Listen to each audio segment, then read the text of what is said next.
bapak ini maling sukses, nah, gak ada. WTS, maaf, ngerti ndak kalau kelakuannya elek? Ngerti betul nek kelakuannya elek? Maka nggak ada perempuan nakal yang kepingin mewariskan perbuatannya kepada anak-anaknya. Kau no, wong wedok nakal ndongakno anake, muga-muga luwih laris timbang buan. Kau.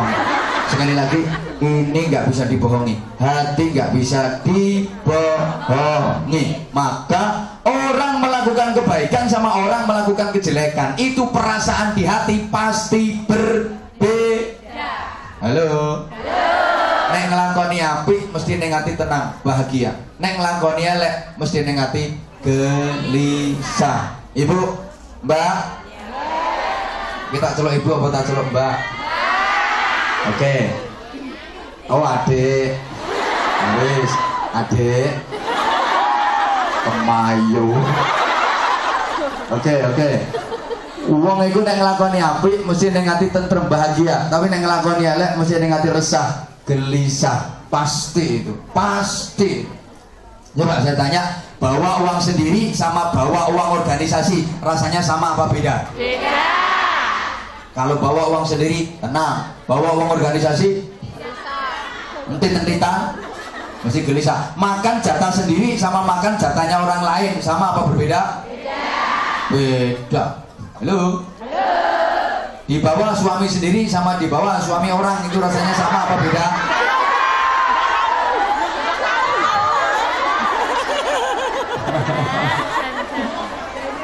Halo. Halo. Jangankan manusia, kucing saja ngelakoni apik karo ngelakoni elek itu sikapnya berbeda. Perhatikan kucing, kalau yang dilakukan baik pasti dia tenang. Kucing makan pindang dikasih majikan. Saya bukan bermaksud membanding-bandingkan majikan dengan sampean. Jangan terlalu sensitif, Pak. Ada kucing dikasih pindang sama majikannya, resmi itu milik dia, di tempat biasa dia makan, pasti tenang dia makan. Mesti anteng, mangan iso khusyuk, ngalang-ngali sholatnya sampean. Karena sampean sholat gak pernah khusyuk. Lah wong enak-enak ruko diceluk majikan kewakilan kuwi. Sholat dengan majikan itu penting majikan.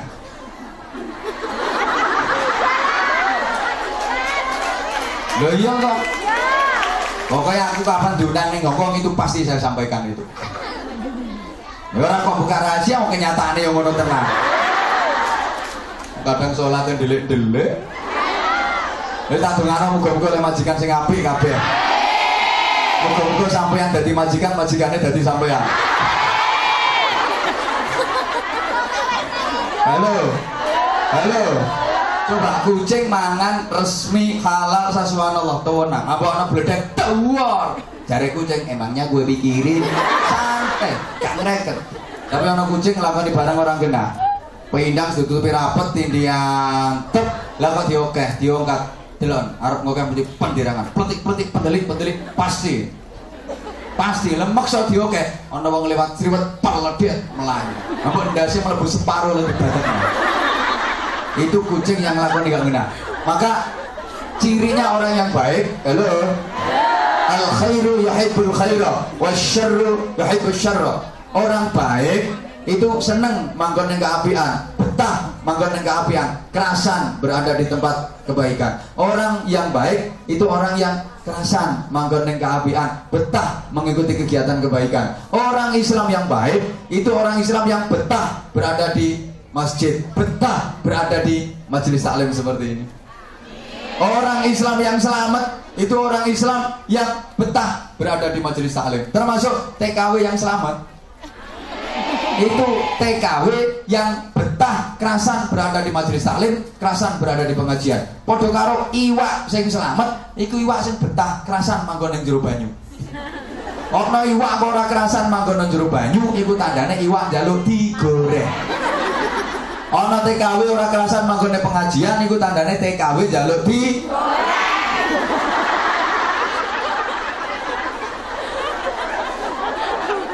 Ini kata Pak Konsul Kajari tadi kan akar 63 itu nggak bertambah.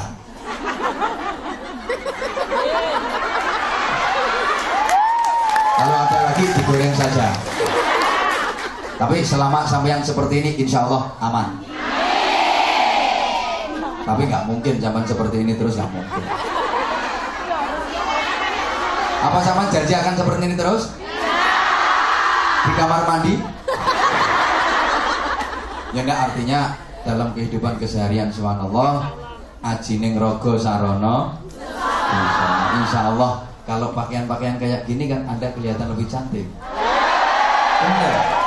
Semakin terhormat, anggun, berwibawa dan tidak mudah digoda oleh lanangan.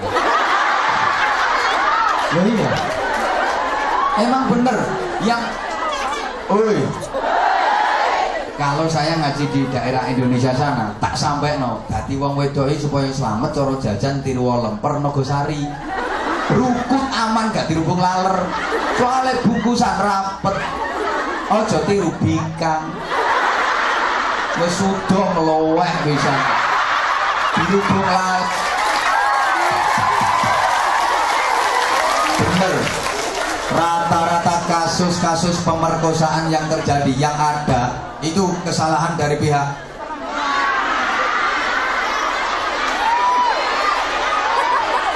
rata-rata kasus asusila yang ada itu rata-rata kesalahan dari pihak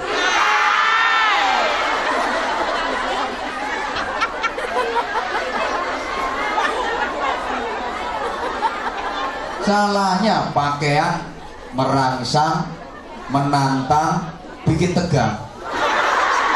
Kan sekarang mode kan pakaian dalam jadi pakaian luar, mentok ngetok bawah pakai bupati buka paha tinggi roket daukur mepet selakangan atas sekwilda menampakkan sekitar wilayah belian pakaiannya itu kayak gini seret ya Allah sini Bromo sini Galunggung putu ya Allah saya itu udah kadung dipanggil kiai boh kiai temen boh enggak tapi udah kadung dipanggil kiai ini saya rodok no lah sering kelihatan kayak gitu ya Allah bener kula niku lek ngertos ngoten niku Masya Allah yo seneng jadi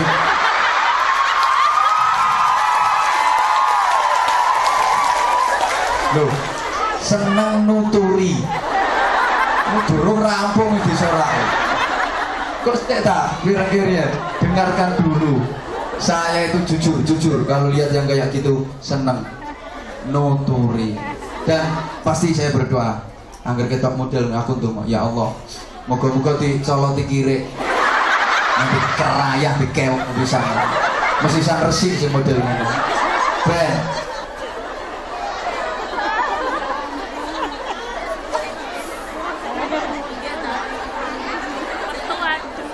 Halo. Hati, fuadun. Ya, sekarang saya kirim pemahamannya. Tak kirim pemahamannya di sini, Mbak. Tak kirim pemahamannya dulu. Kolbu tadi di mana? Kolbu tadi di mana? Sip, rupanya yo cerdas-cerdas. Gak potongan tapi cerdas-cerdas. Informasi yang masuk ke otak manusia itu sumbernya dari mana? Otak mana? Informasi yang masuk ke otak kita itu sumbernya dari mata dan telinga. Dari mata dan dari mata dan apa yang dilihat mata, apa yang didengar telinga masuk ke dalam otak. Ditimbang-timbang oleh otak, kemudian turun ke hati, tertanam di hati, muncul secara spontan jadi perilaku. Saya ulang, apa yang dilihat mata, apa yang didengar telinga itu masuk ke otak, ditimbang-timbang oleh otak, turun ke hati, tertanam di hati, muncul spontan jadi perilaku, jadi akhlak. Maka perilaku, akhlak, moral, karakter itu tergantung apa yang masuk dan tertanam di hati. Kalau yang masuk dan tertanam di hati baik, maka muncul jadi perilaku baik. Tapi kalau yang masuk dan tertanam di hati jelek, muncul jadi perilaku gampangannya gaya contoh seperti sering saya sampaikan, ketika kita bersin diucapkan apa? Alhamdulillah. Itu karena memang yang masuk dan tertanam di hati kita Allah. Maka begitu spontan keluar alhamdulillah, yang diucapkan pasti baik. Tapi maaf, kadang kan ada orang yang bersin itu yang diucapkan bukan alhamdulillah, bukan menyebut nama Allah, tapi malah nama-nama makanan. Wakeh ngono. Bakso, soto, es teh, ada wajib. Itu maaf, berarti yang masuk dan tertanam di hatinya adalah departemen perbadokan. Ini spontan kok, spontan, bener spontan. Iya, kita lagi jalan, kaki terantuk batu, sikil kesandung batu, jebret, innalillah, masya Allah, ya Allah. Ini memang yang masuk dan tertanam di hati kita Allah, maka metune apik. Tapi kadang ada orang yang lagi jalan kesandung, jebret, yang diucapkan malah nama-nama binatang. Pokoknya kewan sikil papat yang metu kabeh. Itu berarti kelakuannya kelakuan binatang. Oh no, wedok bisa melakukan asu, ya Allah. Kesandung jebret, jarang, ya. Itu berarti wataknya ya watak jarang. Kita ini mau ngedon itu jaran persis. Polanya kaya jaran, gidrang-gidrangnya kaya jaran, rambutnya ya kaya jaran. Halo. Nguyuh ya kaya jaran. Mau panjang jaran. Sorry. Ini sekali lagi karakter. Maka otak, hati harus dilatih dengan ucapan yang baik. Halo. Iki mudun diawasi. Kau berpaling dariku. Otak, hati harus dilatih. Latihannya dengan ucapan-ucapan yang baik. Bukankah ucapan yang baik itu menentukan akhir hayat seseorang? Man kana akhiru kalamihi la ilaha illallah dakhalal jannah. Barang siapa yang akhir ucapannya di dunia itu adalah kalimat tauhid, la ilaha illallah, maka dia akan masuk surga. Ucapan menentukan. Maka tolong perhatikan, ada satu ungkapan, ada satu dalil yang sering juga saya pakai, cuma belum saya sampaikan ke sampean. I hear, I forget. I see, I understand. I go, I remember. Balane nek gak iso. Nggak bisa diulang siaran radio soal. Halo. Sami'na fanasina. I hear, I forget. Ra direken kok. Tak angen-angen kok kaya wong bento. Saya dengar, saya lupa. Oi. Capek lu gue. I hear, I forget. Saya dengar, saya lupa. Sesuatu itu kalau cuma didengar mudah terlupakan. Saya ulang. Sesuatu itu kalau cuma didengar mudah terlupakan.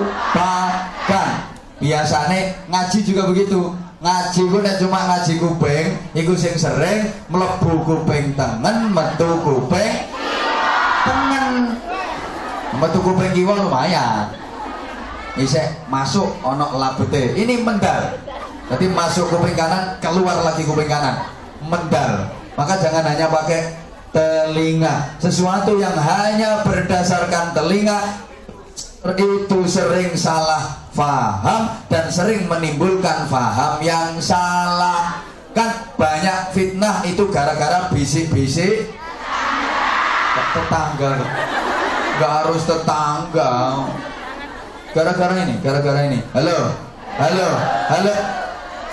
Maka terusannya I see, I understand. Ya, tiba-tiba kau gede-gedein dulu. Enggak tahu kalau di belakang saya banyak orang-orang besar. Mana usah kali takut besar apanya? Ya besar orangnya. Saya lihat, saya mengerti. Pak, ngomong ada ngrungokno sampeyan ra ngrungokno aku. Saya lihat, saya mengerti. Kalau dilihat itu lebih mudah dimengerti daripada sekedar didengar. Artinya pengaruh dari melihat itu lebih kuat daripada Saya ulang. Mbak, nang lu Mbak aja omong apa, Mbak? Oh, yang wong arek-arek gak nyawang aku terus nyawang sampean. Iya, kuning sampean sampean gawe wedak ning aku ora. Ate aslinya aku ya wis gosong ini iki. Iya, meskipun gosong tapi alhamdulillah banyak juga yang ngelokno aku ireng. Saya lihat, saya mengerti. Kalau dilihat itu lebih mudah dimengerti. Mulane setitik ngaji itu daripada sekedar ngrungokno ngangge kuping, lebih cepat masuk ke otak yang langsung dibaca. Membaca itu pengaruhnya lebih kuat daripada mendengar. Maka hati-hati menggunakan mata. Apa yang dilihat oleh mata masuk ke otak, ditimbang oleh otak, turun dalam hati. Kemarin sempat saya sampaikan, halo, mata kalau benar penggunaannya, subhanallah, pahalanya luar biasa. Ada dua mata yang kelak di akhirat tidak akan pernah tersentuh api neraka, nggak akan pernah terjamah api neraka, nggak akan pernah terbakar api neraka. Kalau penggunaan mata itu baik. Satu, mata yang sering digunakan untuk menangis karena takut kepada Allah, menangis karena menyesali dosa yang pernah diperbuat. Dua, mata yang digunakan untuk melihat dan menyaksikan kebesaran Allah Subhanahu wa taala, diambil hikmahnya. Juga mata yang digunakan untuk baca Quran, baca kitab, baca buku-buku ilmu yang manfaat. Pokoknya mata yang digunakan untuk melek ngaji kayak ini mulane nek ngaji melek. Halo. Sing merem tolong jongkrokno pisan. Ngeruweti. Merem niku nulari kok. Yang paling kuat adalah I remember. Saya kerjakan, saya teringat. Saya ulang, saya kerjakan, saya teringat. Perilaku lahir itu pasti membekas ke dalam batin. Ketika kita lakukan, kita pasti akan selalu teringat. Bahkan tolong perhatikan, apapun yang direkam oleh otak kita itu tidak pernah hilang, hanya tertindih oleh kepentingan sesaat dan suatu ketika bisa muncul kembali. Halo. Apapun yang direkam oleh otak kita itu nggak pernah hilang, hanya tertindih oleh kepentingan sesaat dan suatu ketika bisa muncul kembali. Saya tanya jawab yang jujur. Mbak yang hadir di sini dulu pernah naksir seseorang? Pernah naksir seseorang? Tapi nggak kesampaian? Kasihan. Saya juga pernah, jujur.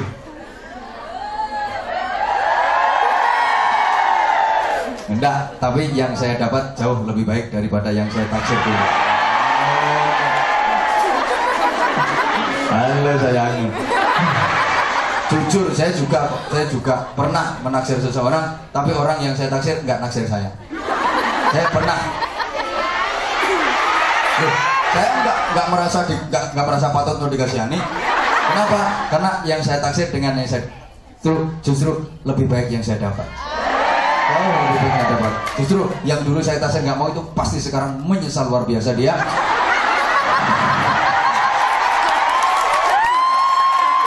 Loh, jujur namanya orang dalam urusan itu saya pernah dikecewakan, mengecewakan apalagi.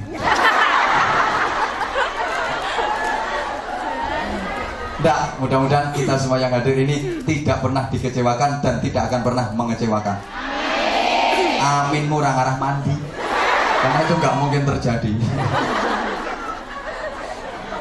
Subhanallah. Halo. Kita rata-rata dulu pernah menaksir seseorang tapi nggak kesampaian. Suatu ketika bisa ingat kembali nggak? Suatu ketika bisa ingat kembali nggak? Bahaya. Ojo diterus-terus no. Saya tanya lagi, waktu kecil dulu, halo? Yang datang di sini waktu kecil dulu pernah nyuri nggak? Siapa yang nggak pernah nyuri sama sekali angkat tangan?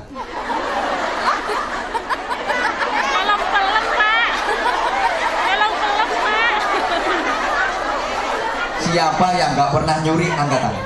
Waktu kecil dulu. Pak Hari dulu pernah nyuri. Orang sekarang jadi konsul-konsul di KBRI itu dulu kecilnya pasti pernah nyuri. Wah, aku biar tahu kok. Lu jujur kok. Pernah. Nyuri apa? Rahasia.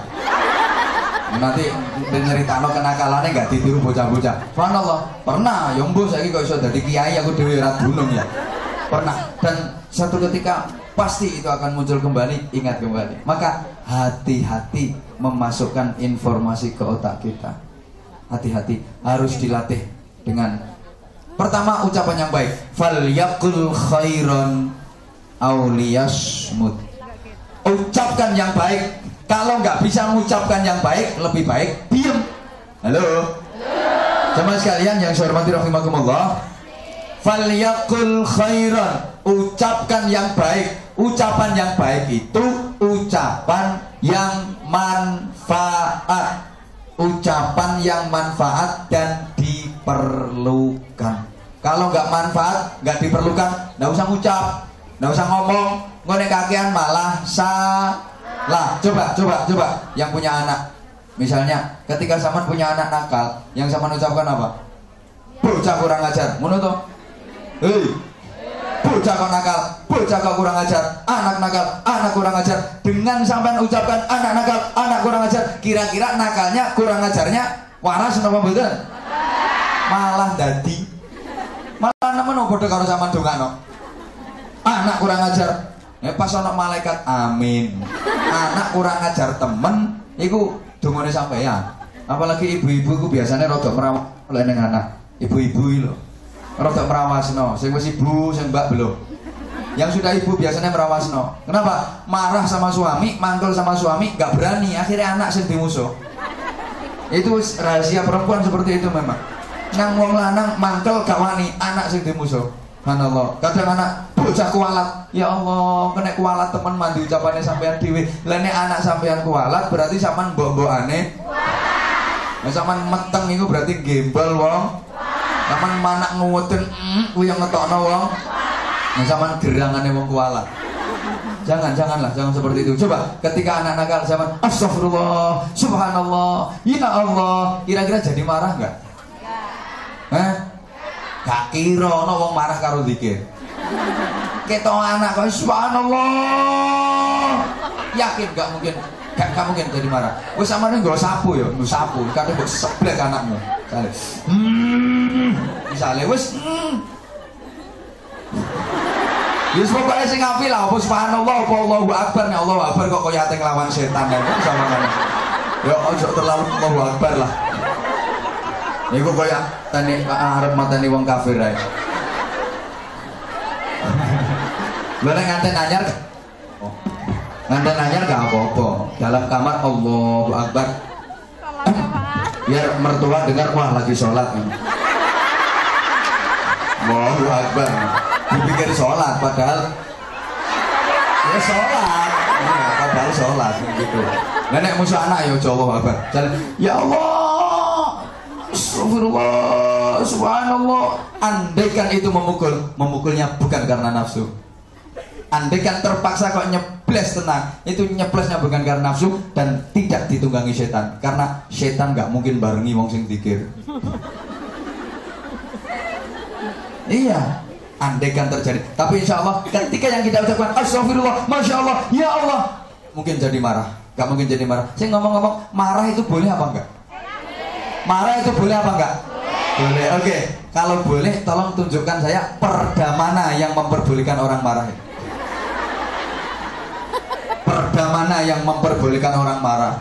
Halo? Kalau ayat Quran ayatnya mana? Kalau hadis hadisnya yang mana? Saya kepengen tahu. Tegas iya, kalau marah dah. Yang ada itu wal kaziminal ghaidha wal 'afina 'anil nas. Kan seperti itu. Orang yang bertakwa itu siapa sih? Orang yang mampu menahan amarahnya dan mudah memaafkan orang lain. Ya, Niku ayate wasari'u ila maghfiratin min rabbikum wa jannatin 'arduha as-samawati wal ardu u'iddat lil muttaqin. Siapa itu muttaqin? Alladzina yunfiquna fis sarra'i wad dharra'i wal kadhiminal ghaidha wal 'afina 'anil nas. Orang takwa itu orang yang mampu menahan amarahnya dan mudah memaafkan orang lain. Mampu menahan amarah. Berarti marah itu tidak boleh. Halo? Di ayat lain, wasyabirina fil ba'sa'i wad-dharra'i wa hinal ba's. Orang-orang yang mampu mengendalikan diri di setiap menahan amarahnya di setiap kesulitan, kesempitan, penderitaan. Wassabirin, orang-orang yang mampu bersabar fil ba'sa wa dharra wa hinal ba's, dalam keadaan kesulitan, kesempitan, berbagai macam penderitaan. Sabar, sabar dan sabar. Lawannya sabar adalah marah. Halo. Di hadis yang lain lebih tegas Rasulullah menyatakan la taghdab walakal jannah. Jangan marah, maka bagimu surga. Jangan marah, maka bagimu surga. Kalau marah, bagimu neraka. Berarti marah boleh apa enggak? Boleh apa enggak? Alhamdulillah, langsung berubah. Belum setengah menit sudah berubah. Tadi boleh, sekarang enggak. Ini bukan berarti pelit-pelan, enggak. Bukti bahwa sampean itu cerdas. Cerdas nih roke. Enggak boleh. Maka kalau mau marah, tolong ucapkan kalimah-kalimah thayyibah. Maka nanti insya Allah nggak akan jadi marah, nggak akan jadi